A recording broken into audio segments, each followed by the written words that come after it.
mañana y 20 minutos, actualizamos las noticias en Mañanas Blue. Mucha atención, ANIF está revelando a esta hora que la productividad de la economía colombiana este año fue cero, nula, lo cual hace que la Asociación Nacional de Instituciones Financieras solicite que el aumento en el salario mínimo sea de un solo dígito, lo cual muy seguramente no será tenido en cuenta por el gobierno del presidente Gustavo Petro. Marcela Peña con los desarrollos de este estudio económico. El próximo lunes comienzan las negociaciones del salario mínimo en Colombia y aunque todavía no tenemos las cifras oficiales del DANE, desde ANIF se le están adelantando. El Centro de Estudios dice que este año Colombia prácticamente no tuvo ganancias en productividad. ¿Qué quiere decir eso? Que el aumento del salario mínimo debería estar cerca de la inflación de este año. Sin embargo, al presidente de ANIF, José Ignacio López, le preocupa que el gobierno decida aprovechar electoralmente el aumento del salario mínimo y advierte que aquí se puede ver afectada la mayoría de la población trabajadora que no ha logrado ganarse ni siquiera el salario mínimo. Uno lo que quisiera es que mucha gente estuviera por encima del salario mínimo, pero ese salario mínimo crece muy rápido, crece más rápido que la productividad. Pues en el largo plazo va a ser muy difícil que otros salarios ganen esa carrera. Y es que en la última década aumentó la proporción de colombianos que se ganan menos del mínimo. Pasamos de un 70% en el año 2015 a un 78% en la actualidad.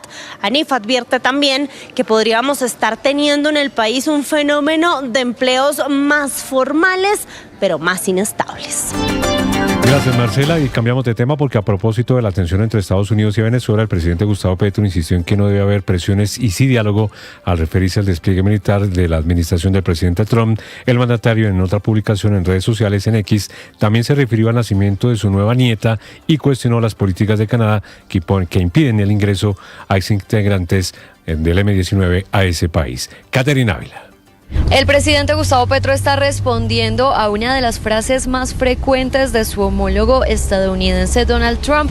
Donde quiera que vamos, Estados Unidos está construyendo la paz y es una paz que se logra mediante la fuerza en medio de la tensión con Venezuela que se intensificó tras la advertencia de la Administración Federal de Aviación de Estados Unidos sobre los riesgos de sobrevolar el espacio aéreo de ese país. El mandatario colombiano insiste en que no debe haber presiones. Escribió en su cuenta de X, abro comillas, no creo que la paz se logre con fuerza, así se logra una paz chiquita que se vuelve guerra después. Colombia es un ejemplo de eso. La paz grande solo sale del acuerdo verdadero sin presiones, de la interlocución verdadera y el diálogo, cierro comillas. En otro trino, el mandatario habló de su nieta recién nacida en Canadá llamada Maile. El mandatario citó una publicación de su expareja Mariluz Herrán, quien denuncia que le negaron la visa y por ello no puede ir a visitar a su nueva nieta. El presidente aseguró que incluso a él, siendo jefe de Estado, le ha tocado gestionar permisos especiales para hacer visitas oficiales porque en Canadá se niega el visado para exintegrantes del M-19. Terminó este mensaje escribiendo: Canadá debería revisar esa fórmula más cuando intentamos estrechar las relaciones comerciales y diplomáticas. Y seguimos hablando del presidente Gustavo Petro porque a través de su abogado solicitó en las últimas horas al Consejo de Estado revocar la sentencia que, recordemos, impuso controles hacia las alocuciones presidenciales. Calila Peña. El presidente Gustavo Petro, por medio de su abogado Pedro Alejandro Carranza, solicitó al Consejo de Estado revocar la sentencia que impuso controles a las alocuciones presidenciales y que otorgó a la Comisión de Regulación de Comunicaciones la facultad de autorizar y supervisar sus intervenciones en televisión. Según la defensa del mandatario, esta decisión convierte a la comisión en un censor previo de las declaraciones del presidente a su consideración, incompatible tanto con la Constitución política como con la Convención Americana de Derechos Humanos. En el recurso presentado, el abogado sostiene que la sentencia condiciona el ejercicio de la libertad de expresión del presidente a la autorización previa de un órgano administrativo y lo expone, abro comillas, al riesgo permanente de que su voz sea interrumpida en vivo por una entidad técnica, cierro comillas. A juicio de la defensa, el fallo termina sometiendo una función esencial del cargo, que es comunicar, explicar y rendir cuentas al país. La defensa también cuestiona que el fallo se sustente en un presunto uso desmedido de las alocuciones presidenciales sin aportar estudios comparativos, antecedentes históricos o análisis sobre el ecosistema informativo actual que respalden dicha afirmación. Estás escuchando Blue Radio. Todo el mundo está buscando algo. Ser el primero, estar en todo lado. Todo el mundo está buscando algo. Búscanos, porque te conectamos con la información, la opinión, el entretenimiento, porque queremos que seas el primero. @Blue Radio Co. en YouTube. Búscanos. Todo el mundo está buscando algo. Blue, más que radio.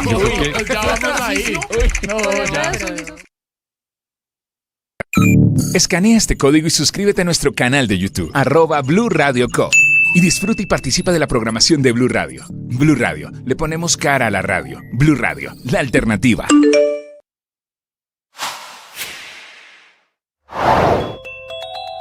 En Mañanas Blue, el exministro de Defensa, Diego Molano, cuestionó los bombardeos a las disidencias de las FARC luego de que se conociera que alias Iván Mordisco tiene información de la campaña Petro Presidente. Más grave me parece aún el hecho de que se manifieste en esas presuntas actividades de infiltración que alias Iván Mordisco tenga información de la campaña del presidente Petro, como presuntamente sale en esas informaciones, y recientemente se anuncian bombardeos única y específicamente contra esas disidencias de las FARC, lo cual es muy grave cuando la obligación de la fuerza pública es desarrollar operaciones contra todas las fuerzas, contra el ELN, contra el Clan del Golfo, porque hoy hay una afectación muy grave de seguridad de los colombianos y todos estos grupos están actuando, extorsionando con atentados terroristas, secuestrando en Colombia, y la obligación de la fuerza pública.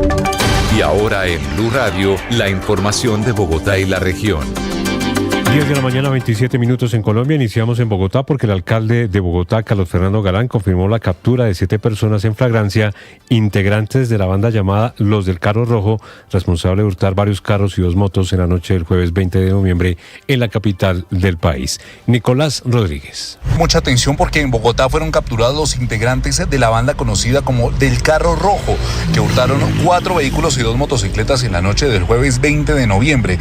De acuerdo con el alcalde Carlos Fernando Galán, el operativo se dio en la madrugada de este martes y se logró la recuperación de 3 vehículos hurtados y la captura en flagrancia de 7 personas. Autoridades además confirman que estos delincuentes estarían utilizando 2 vehículos de color rojo. Uno de estos vehículos es un Renault Scala rojo y un Mazda 3 de este mismo color como fachada y persuasivo con la policía. Cabe recordar que la semana pasada se registraron 4 atracos en la localidad de Puente Aranda, 2 de estos, y en la localidad de Engativá. Sin embargo, el alcalde Carlos Fernando Galán es reiterativo que de 7 de cada 10 capturados son dejados en libertad, ya que el sistema judicial colombiano tiene muchas fallas, por lo cual él pide una reestructuración inmediata.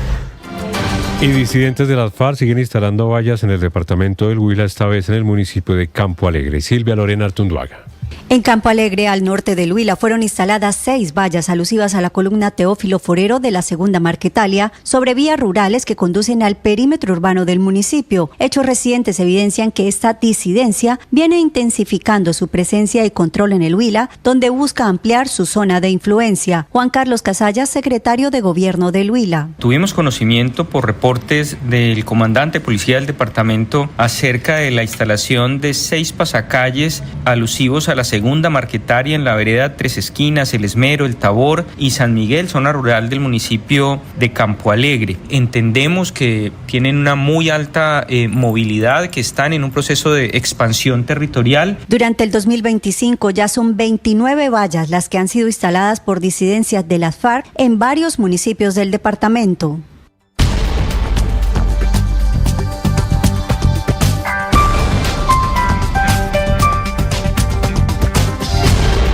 Las victorias y derrotas, la pasión y la afición en juego y los datos de lo último en deportes se lo presenta Mañanas Blue.